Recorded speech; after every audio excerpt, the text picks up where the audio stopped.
But here I am in my studio, which is actually my living room. And I've got paint set up down here. And see, I don't know what I see with the delay. It's like, I don't know what I'm actually. Okay, so that's what I showed you. And there's my canvas there. And I just painted it black.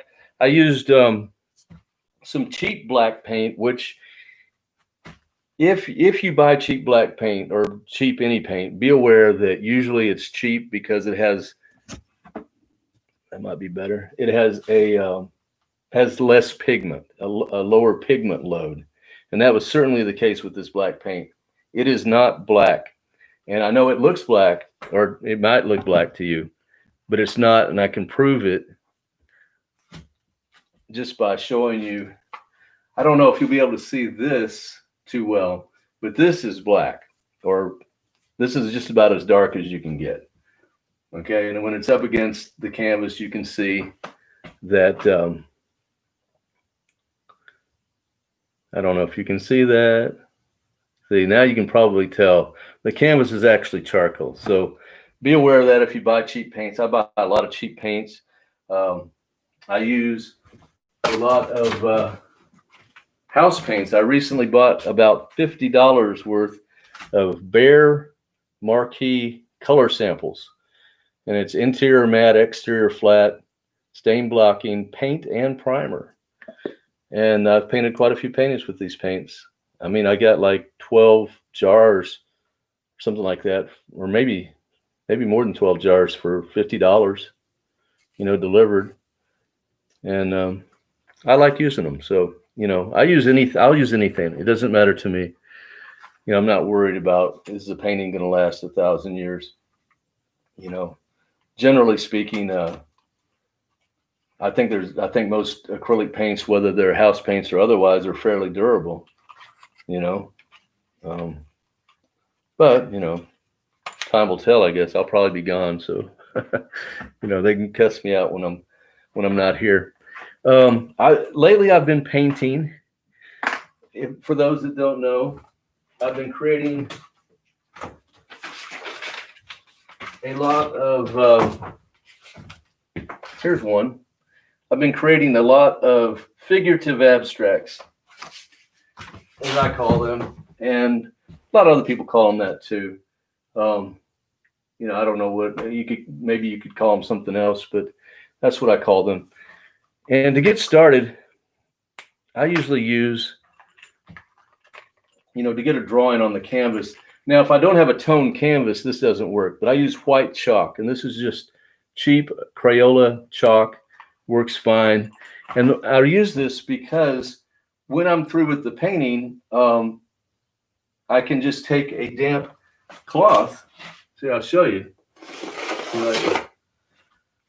After the paint has dried, like the next day or 2 or 3 days later, whatever white lines from the chalk are left, you can just come in and they just wipe them right off. So, it's a great tool to have.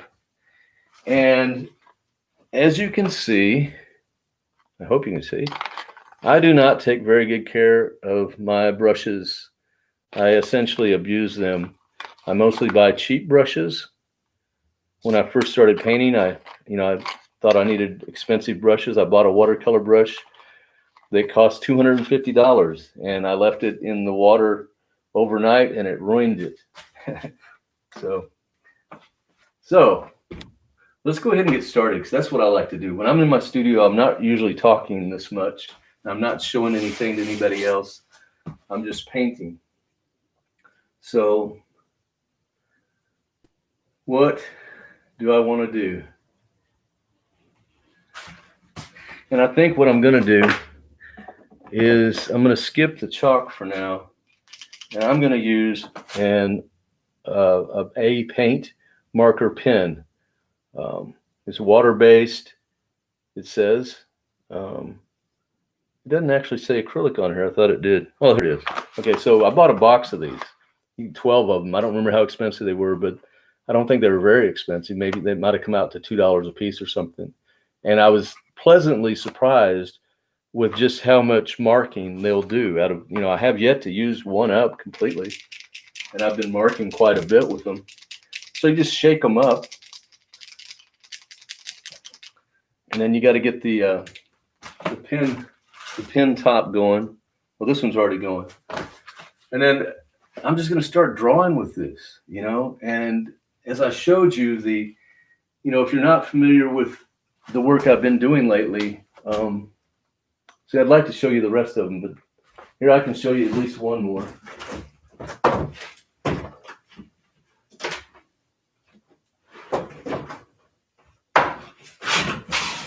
All right, so this is one of the really crazy ones. I hope you can see that. Anyway, that's one of the wilder ones. And so I'm not really concerned about making a realistic representation. I want something that when people see it, first of all, they haven't seen it before, that it's not too derivative. And two, that it evokes some sort of emotion. Even if it's revulsion, that's fine with me. I'd rather have somebody revolted at my paintings than to just go, meh, so, I want my paintings, I don't want them to be too shocking. I don't paint, really grotesque. I don't think it's really grotesque. Some of my paintings people do say are dark, but, during this pandemic, I've been trying to capture the frustration and, all the emotions that we're all feeling. So where would I start? I don't know. Anywhere.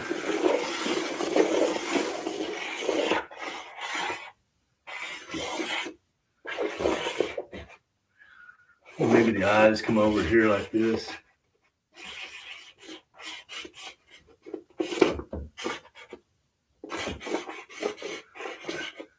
I know it looks horrible now, but hopefully I can do something with it as it proceeds. We'll see. We'll see what happens. So I might just start like that.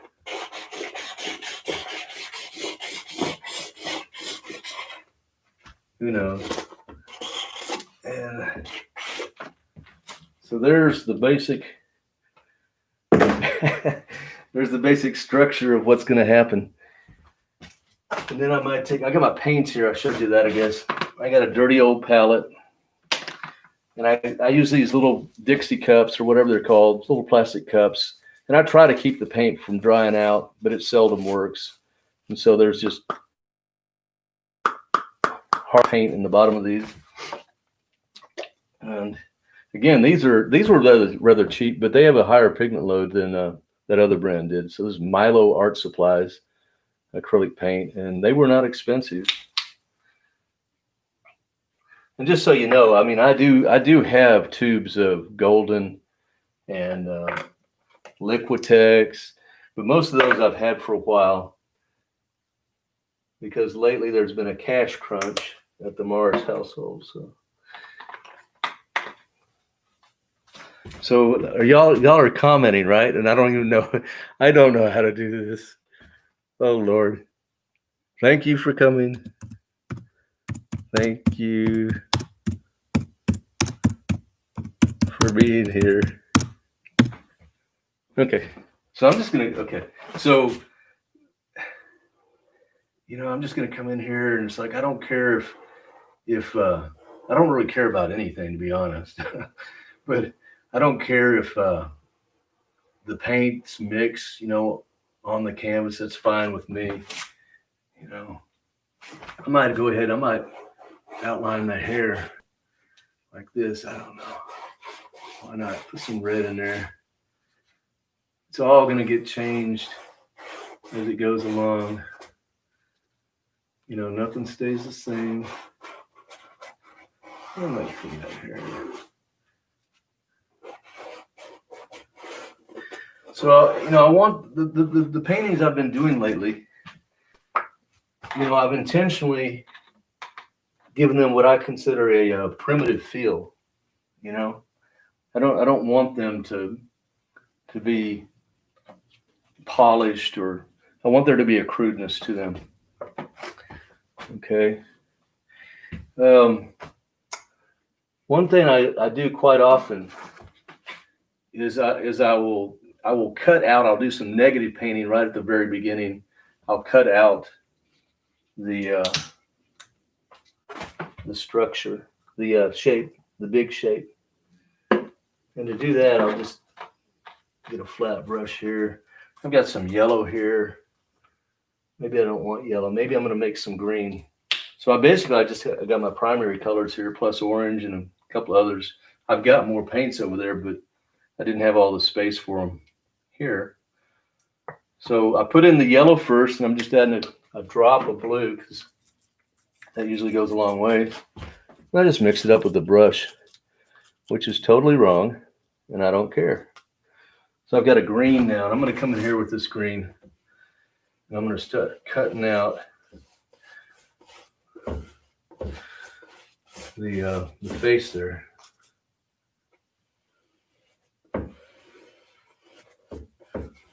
I have a feeling I'm going to end up with a big mess today. You know, it never fails when I paint in front of people, you know. So I don't know if it's nerves or what. When I'm painting alone, I spend a lot of time just staring at the canvas after I put, you know, a few marks on. You know, I'll step back and study it for a while before I put the next marks. But I don't think y'all want to spend an hour watching me sitting there studying my painting. But that's what I do. And I suggest you do that too, you know, because it's a really good way. I'm just gonna grab some of this water. And I did clean out my bucket today, but I didn't clean it out real well. So I'll leave. A lot of times I'll leave my brushes sitting in the water for a few weeks before I clean the water. And if I get to a stage in the painting where I want pure, you know, pure pigment, pure paint, then I'll either just grab it right out of the tube, you know,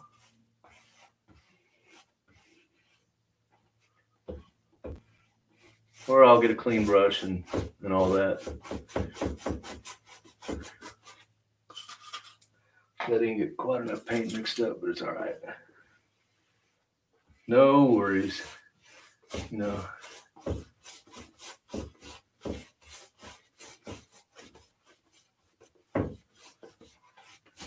Okay.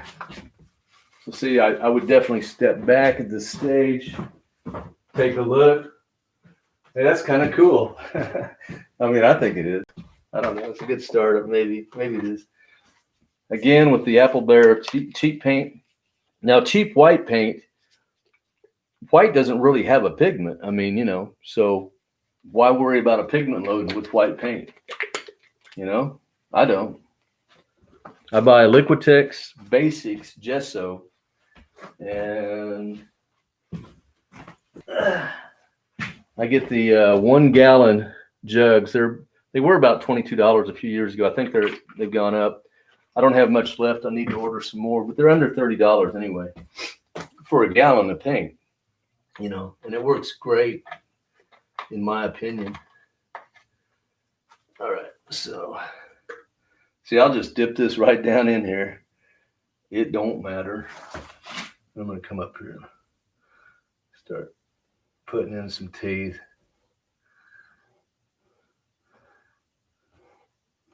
You know, and there's going to be layers on this painting. All my paintings pretty much. That's just the way I paint. You know, so whatever happens right now doesn't even matter that much. You know, just getting started, really. Just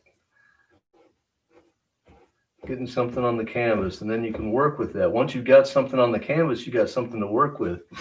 But you have to develop you have to develop your own critical, the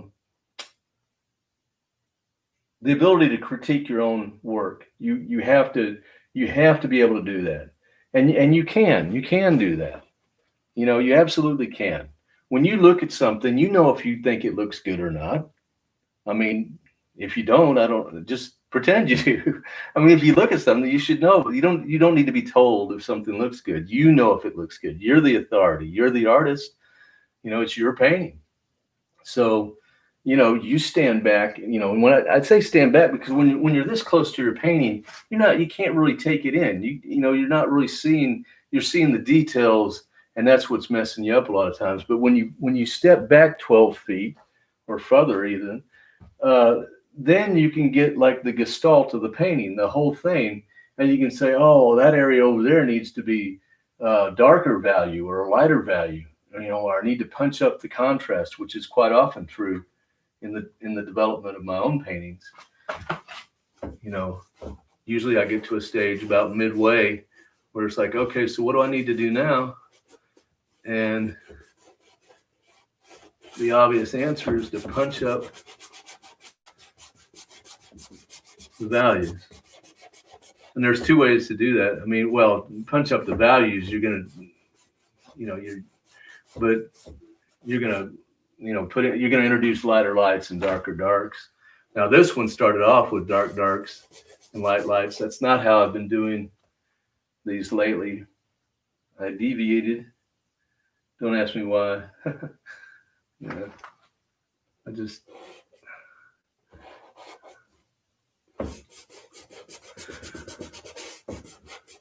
I probably should have stuck with something that I'd already tried, for this video, but I didn't.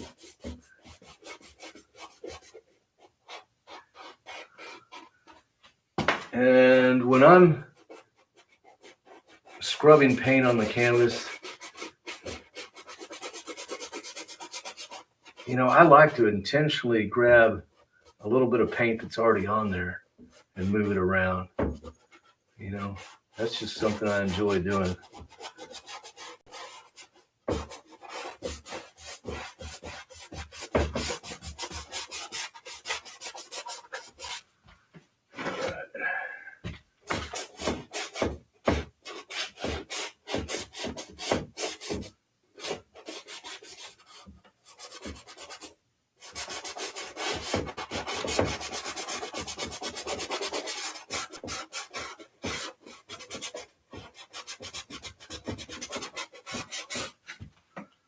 Okay, so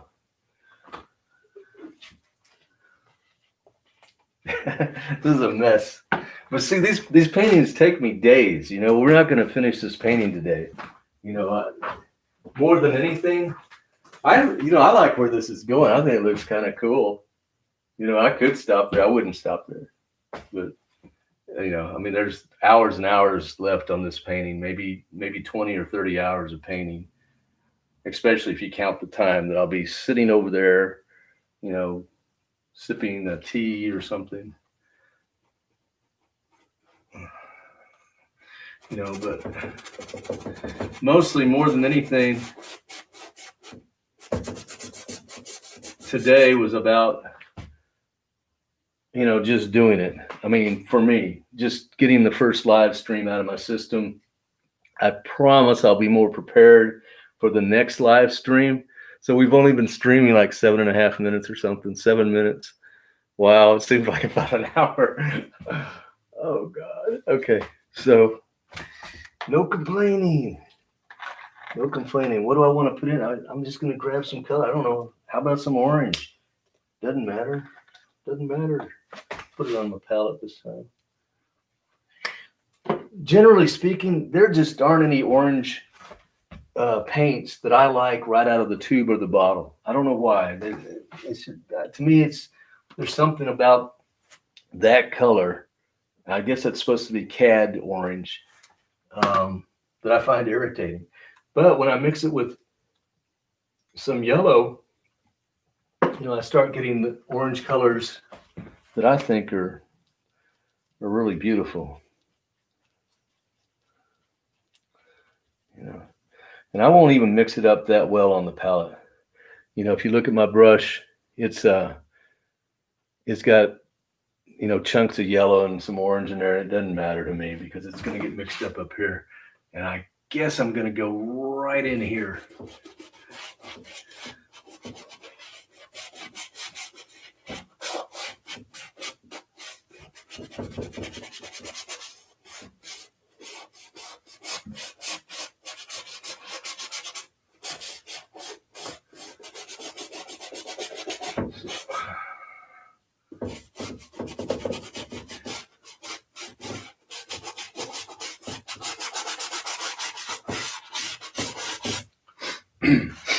Pardon me.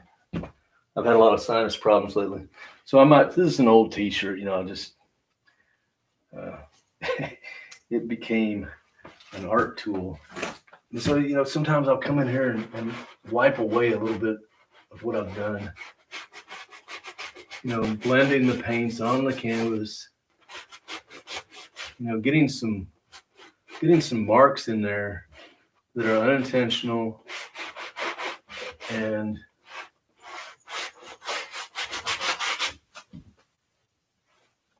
hopefully out of these random marks there'll come some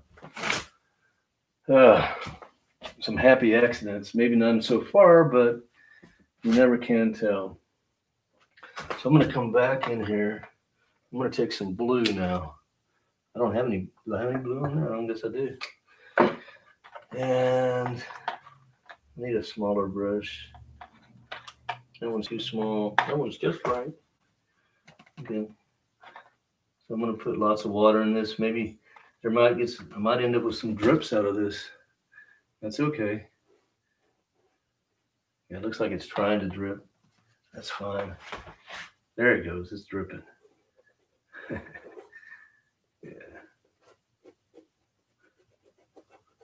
I'll probably put a big black spot right there in the middle of those eyeballs eventually. Okay. Yeah, that's wrong enough. It might be right. That's what I always say. So when I have paint on my brush, I try to move it around a little bit at least.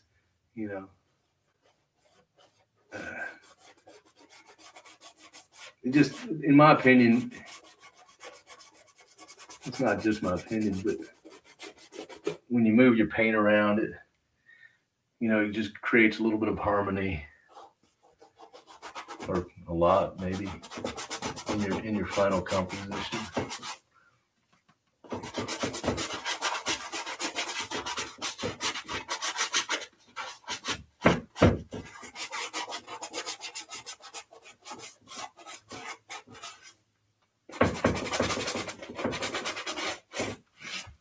Okay, this is a hot mess. That's what that is. Okay. Well, you got to have fun, right? That's the most important thing, I think. No worries. You know what?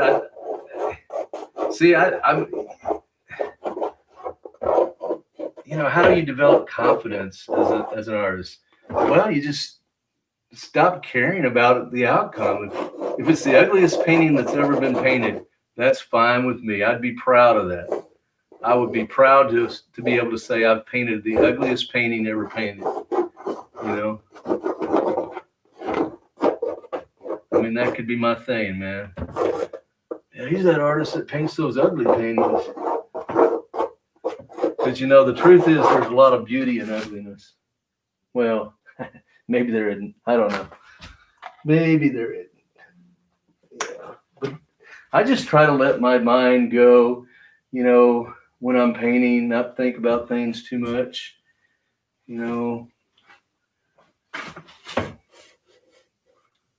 Just let whatever happens.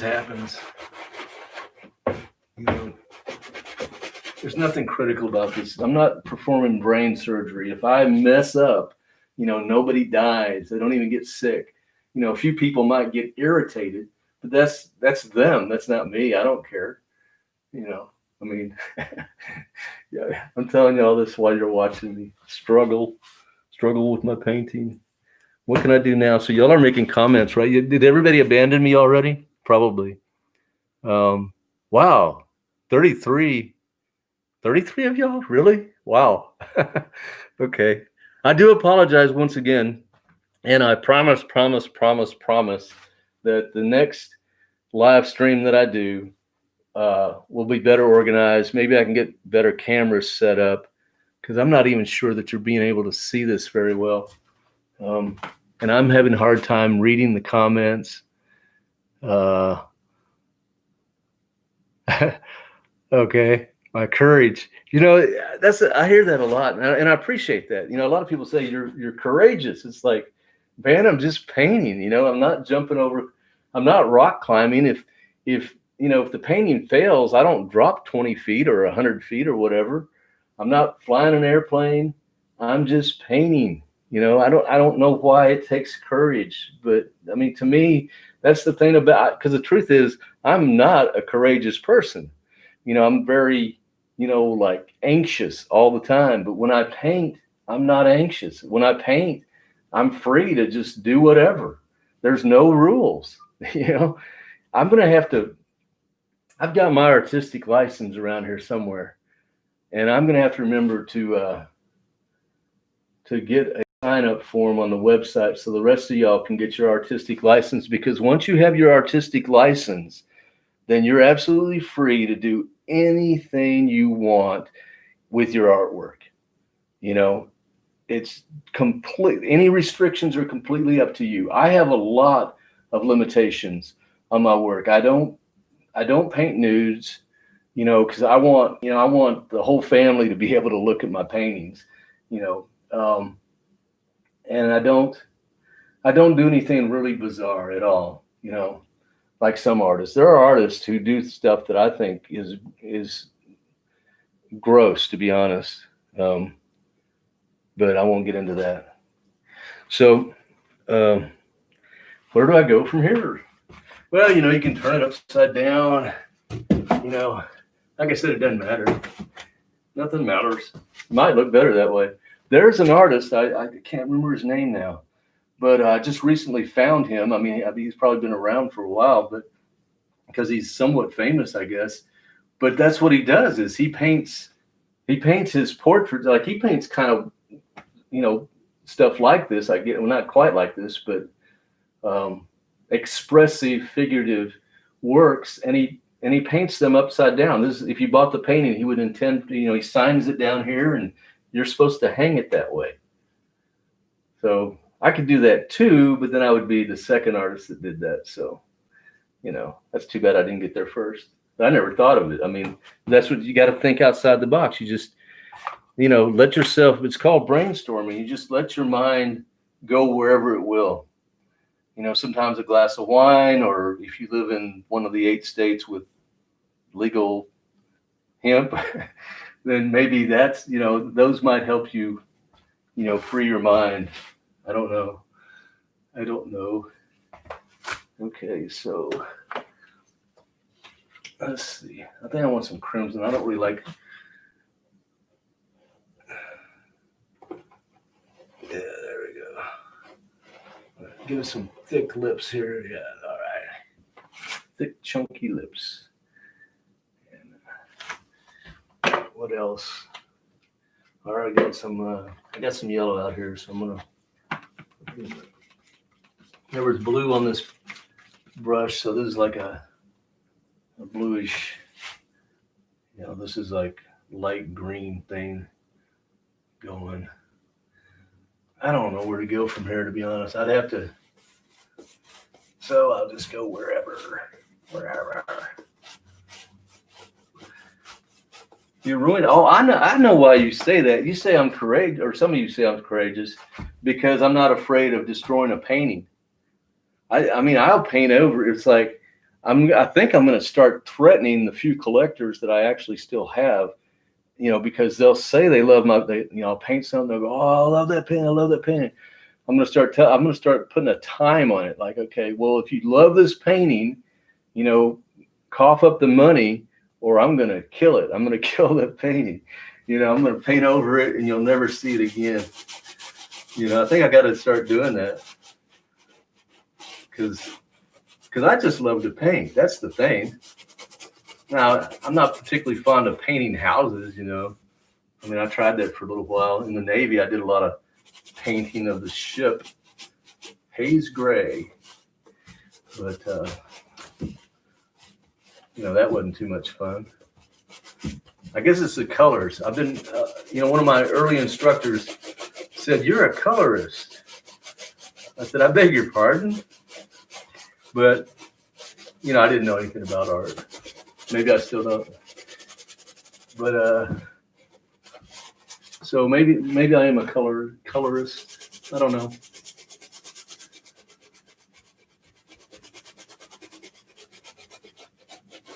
Let's see what happened there. That's kind of neat.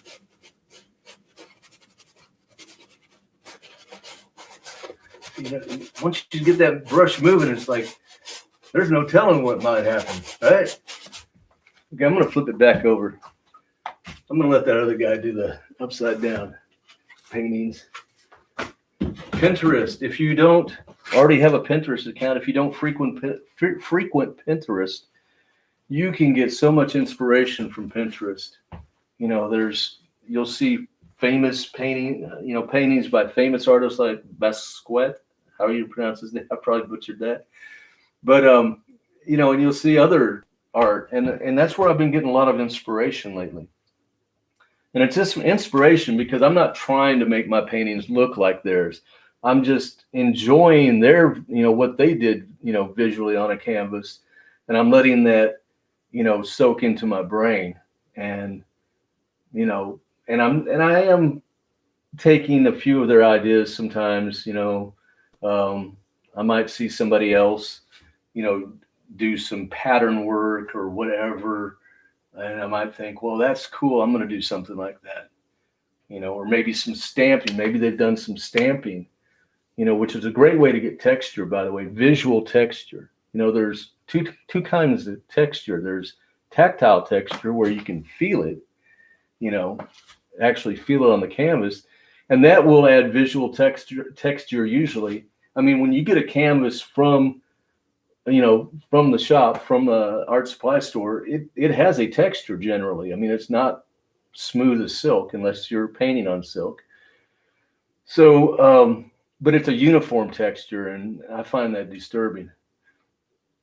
But once you have paint on there, you've destroyed that pretty much. I mean, there's so many layers of paint on this painting because it's been at least 2 or 3 other paintings. I don't know. This is starting to go somewhere. I'm not sure where, but honestly, I think I might. I started to say I'm going to quit there. I might quit there. Let the paint dry for a while, come back tomorrow. So how about we do that? How about y'all still there? Anybody still watching? Y'all still here, huh? Okay. I'm surprised. Personally, I think I suck at this. For most of my paintings, I follow the following rule. If the painting, I don't know how do people read stuff that's jumping around? I don't understand that. If the painting does not sell in a year, okay, I paint over it. Right, that's cool. I continually have a paint over pile. Yeah, I'm kind of the same way, Christine. Great stuff. Thanks, Tim. I don't think so, but all right. It looks like Prince Charles. Oh my God. Okay, y'all are priceless. This is fun. The value changes in the painting are really masterful. Okay, thank you. I just haven't gotten with the mouth. Have I been cussing? I don't know. Probably. Andy, no apologies needed. This is just too much. Yeah, it's too much. All right. I can't see it very well too. Okay, so I promise you, I'm going to look through all these comments. You can leave some more, after we close, and the next session or whatever live stream, I will be better prepared, and maybe I can get my camera or figure out, I have video cameras. I don't know I don't understand. I don't understand any of this, honestly. Maybe I understand how to paint a little bit, but I don't understand this technology. So, but I will try to figure it out so that I can, I guess I can just move this closer. Is that working? I don't even know. See, because there's a delay, so I can't see what you're seeing. I don't understand any of this. But anyway, I will try to make it better. Oh, okay. But now there's a big glare. Yeah, I got these lights. I think I'm going to show you one of them. Can you see that light? Maybe. I built these lights. There's one. Yeah, okay. Well, you can't really tell what's in there. If I could unplug it, then you could see it. I don't know if you care. I don't know if you want to see it. Where'd it go? Oh, there it is. Yeah, okay. So, see, I built these, after watching a couple of YouTube videos. There's like 8 big fluorescent bulbs. The other one only has 2 big bulbs. You're probably not going to be able to see anything there. Okay. Well, if you guys don't mind, I hope you're not too disappointed, but I'm going to go ahead and wrap it up for now and go watch videos on how to do this right. How to make it a more enjoyable experience for those that attend, and getting closer to the painting and everything like that. I appreciate you coming. Thank you so much. And I guess that ends our first ever live stream in Andy's studio. Thank you so much. Love you guys. Bye. Now, how do I end this? I don't know. Maybe this will go on forever and ever because I don't know how to stop it. I guess I could just close the window. Is that what you do? I don't see a button that says end. It does say I have an excellent connection. I'm not even in Colorado. Okay, so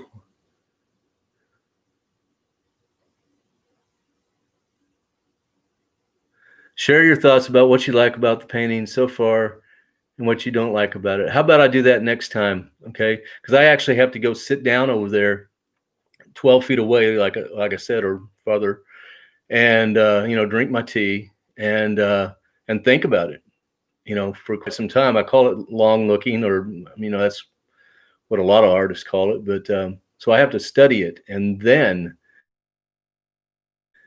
I decide what I don't like about it. Okay. All right. So hasta la vista. I will see y'all later. I'm just going to close this window. I don't know how else to stop the video. That might not stop it. How do I stop this video?